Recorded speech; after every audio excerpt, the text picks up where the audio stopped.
Governments around the world are urging its citizens not to panic buy. The reason for this is extremely simple. It's supply and demand. The supply chains are used to a certain level of demand at this time of year. Sadly though, because there are some selfish bastards stockpiling, it means that supermarkets are being hit like it's the week before Christmas rather than the middle of fucking March. Now sadly, I've lost almost all faith in humanity.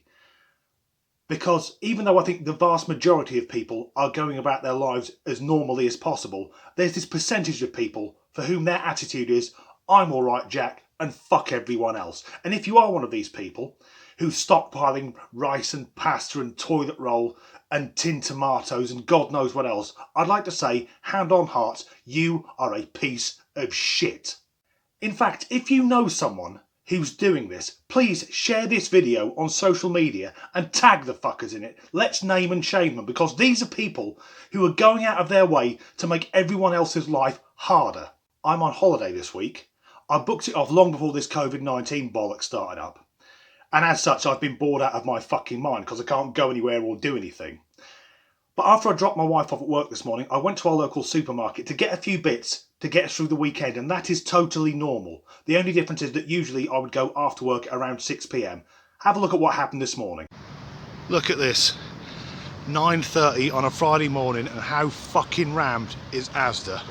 These are people who have been told not to panic buy. I've just dropped Mrs. Disgruntled off at work, so I need to pick up a few things. Look at these fuckers with their trolleys full of bog roll and pasta. Morons, the fucking lot of them. Now the odd thing is, people are getting trolleys full of bog roll and pasta despite supermarkets rationing what we can buy.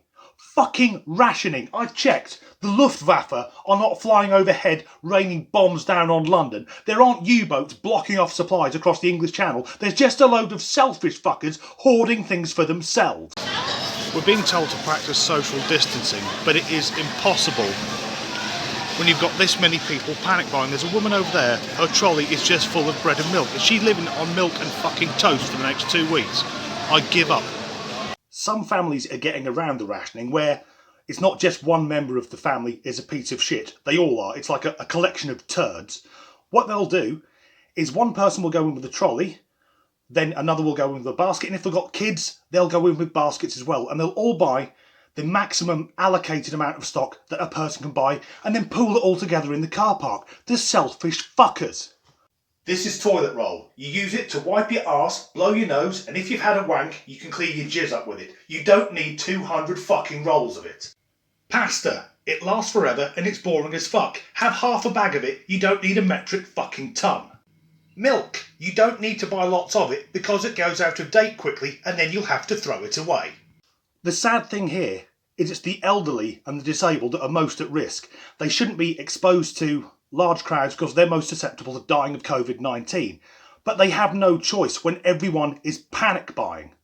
So, how about this? If you have hoarded loads of things because you're a selfish bastard, why not go and knock on the doors of your elderly neighbours and ask if they need anything? And then don't go to the shops. Give them some of the stuff that you've amassed. That way we can all get through this together.